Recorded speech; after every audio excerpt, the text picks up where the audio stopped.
میرے پاس اس سال اطلاعات آنا شروع ہوئی جس میں یہ پتا چلا کہ جنرل قمر جاوید باجوہ بہت کوششیں کر رہے ہیں کہ ان کو ایکسٹینشن مل جائے۔ خود جنرل باجوہ نے عوام کو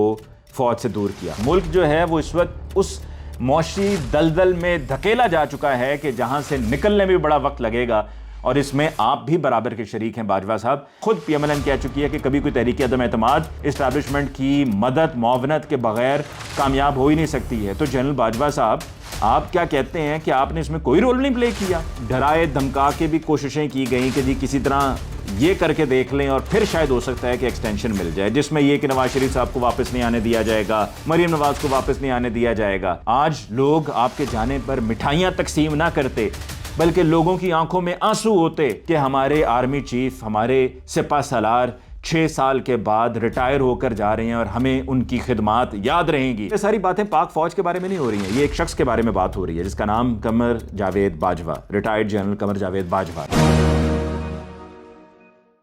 السلام علیکم معزز خواتین و حضرات، میں ہوں علی ممتاز اور آپ کو خوش آمدید کہتا ہوں اپنے آفیشیل یوٹیوب چینل پر۔ اس ویڈیو لاگ میں ہم بات کرنے جا رہے ہیں ریٹائرڈ جنرل قمر جاوید باجوہ کے حوالے سے، جنہوں نے 6 سال بطور آرمی چیف اپنی ذمہ داری نبھائی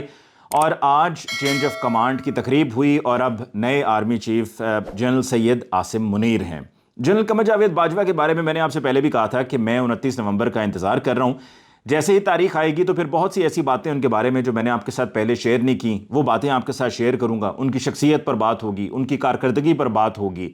اور وہ سب کچھ کہوں گا جو میں پہلے نہیں کہتا رہا ہوں۔ آپ کے ذہن میں سوال ہوگا کہ میں گزشتہ تقریباً کوئی 3 ماہ سے سپٹمبر آنورڈز یہ کہتا آ رہا ہوں کہ جنرل قمر جاوید باجوہ بطور آرمی چیف ریٹائر نہیں ہوں گے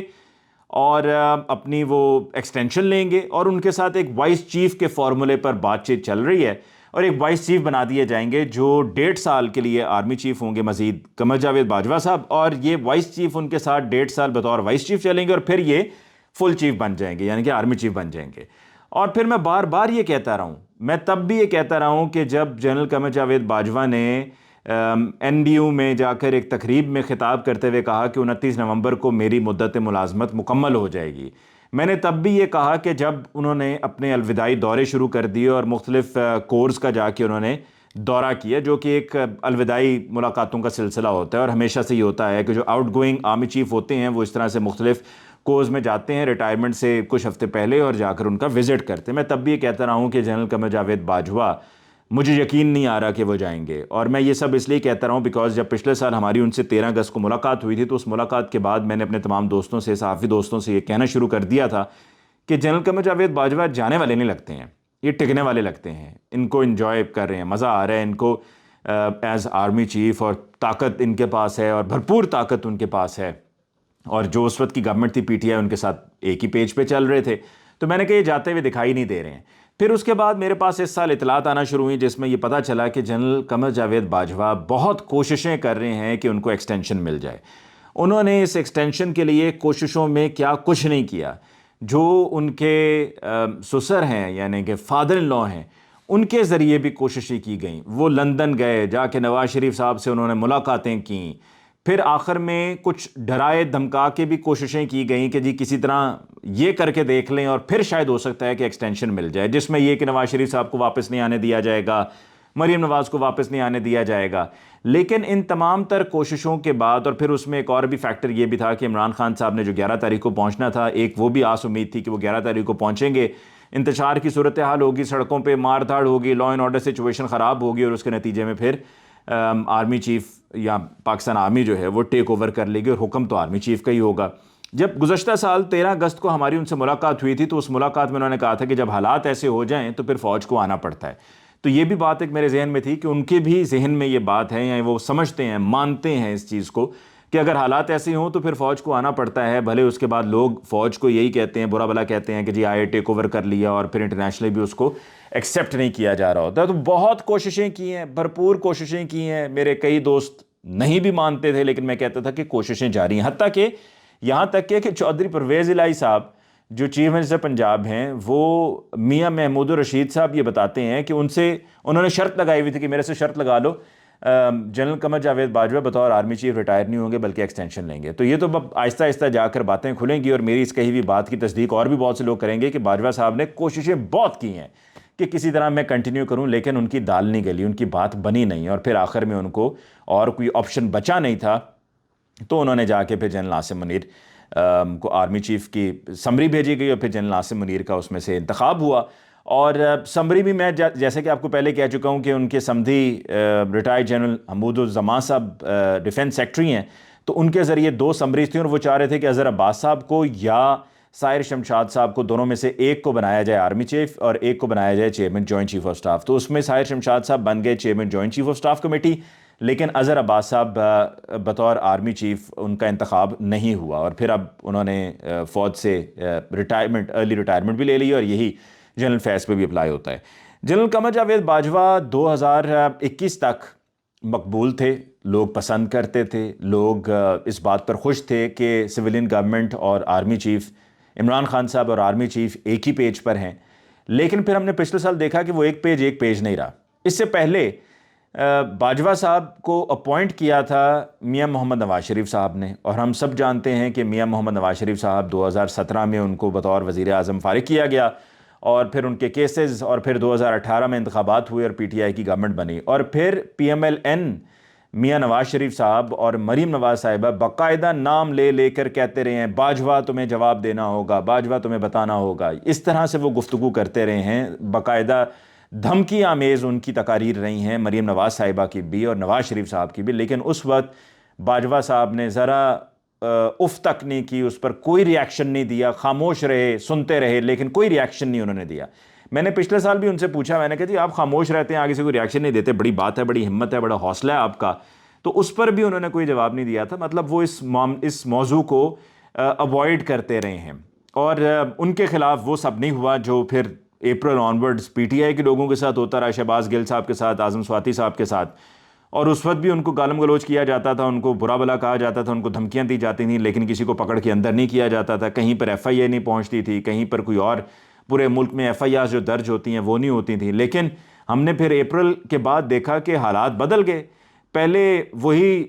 حامد میر صاحب جو جنرل رانی کی بات کر رہے تھے، وہی حامد میر صاحب جو کہہ رہے تھے ہم تمہیں تمہارے بیڈ روم کی باتیں بتائیں گے، ان کو پھر معاف کر دیا گیا، اور بلکہ آج جو چینج آف کمانڈ کی تقریب تھی وہاں پہ حامد میر صاحب خود موجود تھے۔ پھر وہی محسن داوڑ اور علی وزیر، جن کے بارے میں ایک دفعہ میں اپنا ٹیلی ویژن پہ پروگرام کرنے لگا تھا، اور مجھے کال آئی کہ جی اس طرح سے وہ ان کو افغانستان سے بھیجا گیا، اور وہ افغانستان گئے ہیں، اس وقت اشرف غنی افغانستان کے صدر تھے،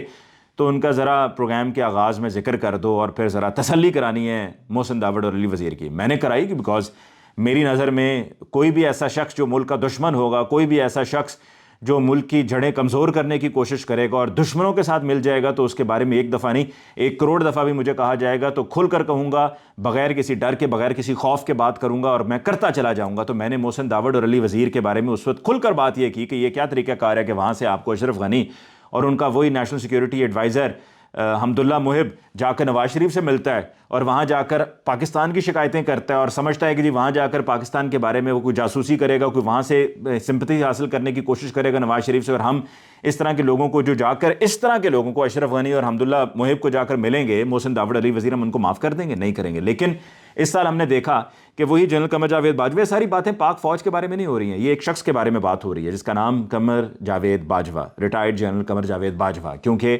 انہوں نے ہی لوگوں کو فوج سے دور کیا۔ تقریر ابھی انہوں نے کی ڈیفنس ڈے پر، اور کہا کہ جی فوج اور عوام کی بات کی،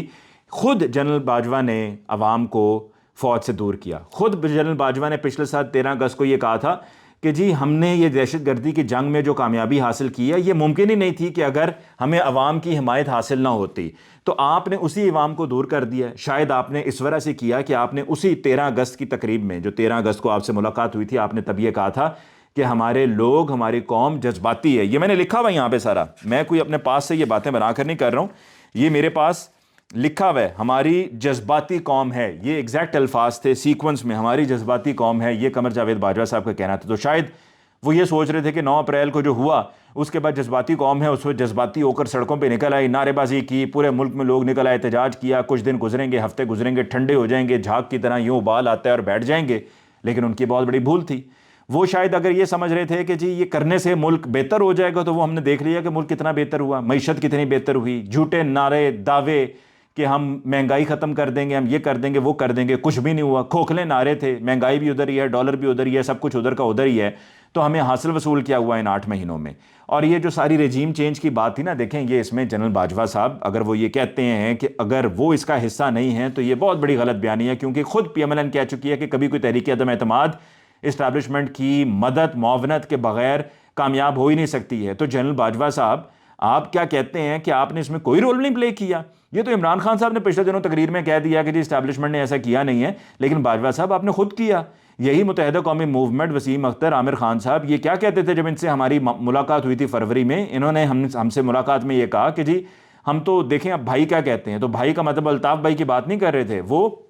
ادھر کی بات کر رہے تھے. ان کو توڑ کے ادھر لایا گیا, بلوچستان عوامی پارٹی کو توڑ کر ادھر لایا گیا. پی ایم ایل کیوں چودھری شجاعت حسین کیوں اس طرف چلے گئے, انہوں نے کیوں انتخاب کیا؟ ان کو کیا پی ایم ایل این بہت اچھی لگتی تھی, بہت پیاری لگتی تھی, بڑی محبت ہے ان سے, بڑا عشق ہے انہیں پی ایم ایل این سے؟ بالکل بھی نہیں. لیکن وہ کیوں گئے؟ صرف اس لیے کہ انہیں کہا گیا. تو بندے توڑ کے اگر آپ اس طرف نہ لے کر جاتے تو گورنمنٹ کیسے ٹاپل ہونی تھی؟ گورنمنٹ ٹاپل ہی نہیں ہونی تھی. آپ نے گورنمنٹ ٹاپل کی, اور ٹاپل کرنے کے بعد پھر جس طریقے سے سوشل میڈیا پہ اور دیگر اور لوگوں پہ بھی پابندیاں لگائی گئیں. آپ کی تو خود یہ 13 اگست کی بات میں آپ نے لکھا ہوا ہے healthy criticism is always welcome. تو یہاں پر تنقید ہو رہی ہے, میں یہاں پر آپ کو کوئی گالی نہیں دے رہا ہوں, میں آپ کو کچھ ایسا نہیں کہہ رہا ہوں کہ جس پر آپ آگ بگولا ہو جائیں, بیکاز ابھی سواتی صاحب نے آپ کو گالی دی. اب مجھے لگتا ہے کہ ملک میں جہاں پر بھی کوئی بھی گالی دے گا تو اس کو چاہیے کہ فوری طور پر گالی دینے والے کے خلاف متعلقہ تھانے میں چلا جائے اور جا کر کے جی میں نے پرچہ درج کرانا ہے. پورے ملک میں اعظم سواتی صاحب کے خلاف ایف آئی آرز درج ہوگی. مطلب کیا ہے, یہ جنگل کا قانون ہے کہ جہاں پہ سپریم کورٹ کے خود آرڈرز ہیں کہ ایک کرائم کے اوپر, ایک آفینس کے اوپر آپ ایک ہی ایف آئی آر درج کر سکتے ہیں. وہاں پر سندھ میں کتنی ایف آئی آر درج ہوئی, بلوچستان میں کتنی ہوئی, لائن لگ گئی non stop, F I R پہ F I R, F I R پہ ایف آئی آر, اس لیے کہ انہوں نے گالی دی ایک شخص کو جو کہ اس وقت آرمی چیف تھا اور اب ریٹائر ہو چکا ہے. تو اگر وہ ریٹائر ہو چکا ہے تو پھر تو ان کو اب معاف کر دینا چاہیے اعظم سواتی صاحب کو, ان کو چھوڑ دینا چاہیے. اسی طرح سے اور بھی لوگ ہیں جن کو طاقت کے نشے میں ان کو سزائیں دی گئیں اور ان کو جیلوں میں ڈالا گیا, تو پھر اب ان کو بھی رہا کر دینا چاہیے. اور دوسری طرف دیکھیں دوغلا پن اتنا ہے کہ یہ میں جہاں پر بتا رہا ہوں کہ آرمی چیف یا جب تب کہ army chief general Qamar Javed Bajwa نے رول پلے کیا, تو وہیں پر یہ علی وزیر اور محسن داوڑ نے جا کر جو ووٹ ڈالے پی ڈی ایم کے حق میں, کس لیے ڈالے؟ یہ ان کے ہی کہنے پہ ڈالے. اچھا دوسری طرف یہ ہے کہ ایک طرف ہمیں کہا جاتا ہے کہ جی دیکھیں یہ ملک سے غداری کر رہے ہیں, جو ملک سے باہر جس طرح سے گئے افغانستان, جو میں نے آپ کو مثال دی, وہیں پر ابھی یہ علی وزیر محسن داوڑ نے جانے کی کوشش کی باہر تو ان کو ایف آئی اے نے روک لیا. تو پہلے کہتے تھے کہ ادارے کر رہے ہیں, ٹھیک ہے, بلکہ اب یہ کہتے ہیں کہ ادارے کر رہے ہیں, اس وقت کہتے تھے کہ عمران خان کر رہا ہے. پھر اسی طرح سے حامد میر صاحب بھی یہ فرماتے ہیں کہ جب پہلے ان کا پروگرام بند ہوا تو اس وقت انہوں نے کہا کہ جی عمران خان نے بند نہیں کروایا, یہ اداروں نے کروایا, اور اب کہتے ہیں عمران خان نے بند کروایا, کیونکہ وہاں پر اب اداروں کے ساتھ آپ نے اپنی لائن سیدھی کر لی ہے. اس لیے آپ نے سوچا کہ جی بہتر لائن آف ڈیفنس میرے لیے یہی ہے, یہ بہانہ یہی ہے کہ اب عمران خان پہ ڈال دو سارا کچھ. یہ بالکل اسی طرح سے ہے کہ حامد میر صاحب پہ گولیاں کسی اور نے چلائیں اور اس وقت کے D G I S I lieutenant general Zaheer ul Islam کا نام لے کر ان کو رگڑنا شروع کر دیا, اور ان کے بھائی نے بھی ٹی وی پر آ کر یہ کہنا شروع کر دیا کہ جی انہوں نے کروایا ہے. اور بعد میں پھر جب انہیں بتایا بھی گیا کہ آپ کو پتہ چل چکا ہے کہ آپ پر کس نے گولیاں چلائی تھیں, اب اس میں ادارے کا کوئی عمل دخل نہیں ہے, تو اس کے بعد بھی ٹی وی پر آ کر وضاحتیں نہیں کرتے, خاموش ہو جاتے ہیں, چپ ہو جاتے ہیں, جس طرح پتہ نہیں ان کو کچھ سانپ سونگ گیا یا کیا ہو گیا. حامد میر صاحب اس پر بات نہیں کرتے. تو یہ وہ دوغلے لوگ ہیں جو پھر 9 اپریل کے بعد آرمی چیف کے ساتھ مل گئے, اور علی وزیر, محسن داوڑ, بلوچستان عوامی پارٹی, چودھری شجاعت حسین,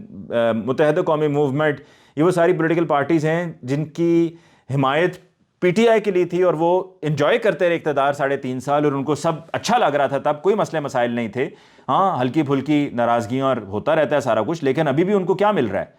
متحدہ قومی موومنٹ کو کیا مل رہا ہے کہ جس پر وہ دوسری طرف چلے گئے تھے, جو ان کے ساتھ اس وقت وعدے ہو رہے تھے وہ وعدے تو پورے نہیں ہوئے. شہباز گل پر جو تشدد ہوا, کہیں پر کوئی ذرا سی بھی بات کر دے تو اس کو اٹھا کے لے جایا کرتے تھے, اس کے اوپر تشدد کیا کرتے تھے, اور ملک میں آپ نے لوگوں کو اپنے سے دور خود ہی کیا ہے. یہ تو بڑی خوشی کی بات ہے کہ آپ ریٹائر ہو گئے اور آپ کو ایکسٹینشن نہیں ملی, اور اب نئے آرمی چیف کو یہ موقع ملے گا کہ وہ جو گیپ تھا اس گیپ کو برج کیا جائے, لوگوں کو اور فوج کے درمیان جو گیپ اب کریٹ ہوا ہے اس کو برج کر کے قریب لایا جائے, کیونکہ سب کو پاک فوج سے محبت ہے. اگر کسی کو اختلاف تھا, اور آج آپ یہ دیکھیے کہ آج پورے ملک میں ٹرینڈ چل رہا ہے, اور یہ جو ٹرینڈ چل رہا ہے یہ کس وجہ سے چل رہا ہے؟ کیا یہ اس وجہ سے چل رہا ہے کہ جنرل باجوہ سے سب کو بڑی محبت تھی؟ نہیں, یہ ٹرینڈ اس وجہ سے چل رہا ہے کہ جنرل باجوہ کے فیصلوں نے, جس کے اندر ایک دفعہ وہ نواز شریف کو اور ان کی فیملی کو کہتے ہیں چور ہیں, لٹیرے ہیں, ڈکیت ہیں, لوٹ کے لے گئے ملک کو, ٹھیک ہے, آپ انڈورس کرتے ہیں ان سب باتوں کو, آپ نے انڈورس کیا ہے, میں نے خود سنا ہے باجوہ صاحب,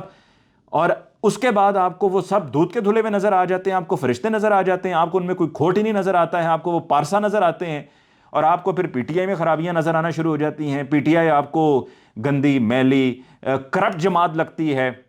اور اکانومی کی جو آپ نے کوششیں کی ہیں ٹھیک کرنے کی، وہ آپ نے اکانومی کو کیا ٹھیک کروا دی ہے؟ ملک جو ہے وہ اس وقت اس معاشی دلدل میں دھکیلا جا چکا ہے کہ جہاں سے نکلنے میں بھی بڑا وقت لگے گا، اور اس میں آپ بھی برابر کے شریک ہیں باجوہ صاحب۔ اگر آپ یہ تجربہ نہ کرتے، یہ ایکسپیریمنٹ نہ کرتے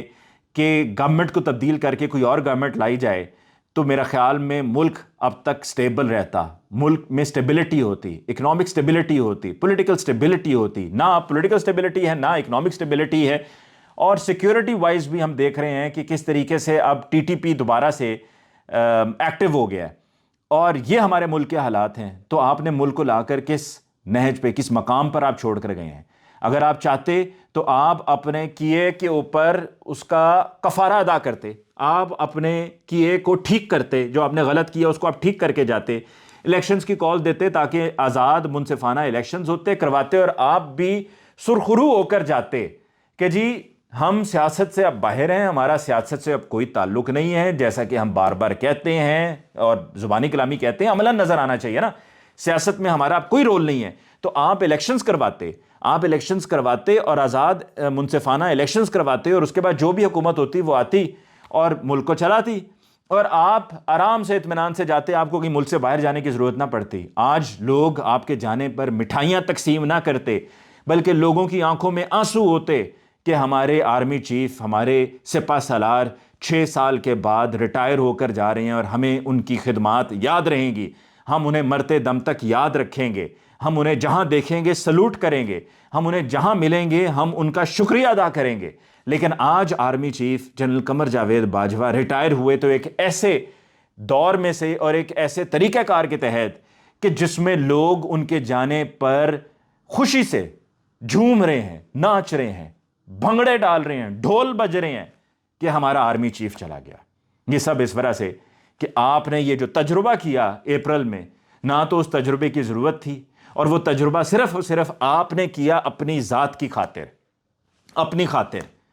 اور جو آپ کے کھاتے احمد نورانی نے نکالے ہیں، کیا ان کھاتوں میں آپ اس پر کیسے اپنے آپ کو بری قرار دے سکتے ہیں؟ آپ کی اہلیہ کے، آپ کے آرمی چیف بننے سے پہلے تو وہ ریٹرنز ہی فائل نہیں کرتی تھیں، اور آپ کے بیٹے سعد باجوہ سے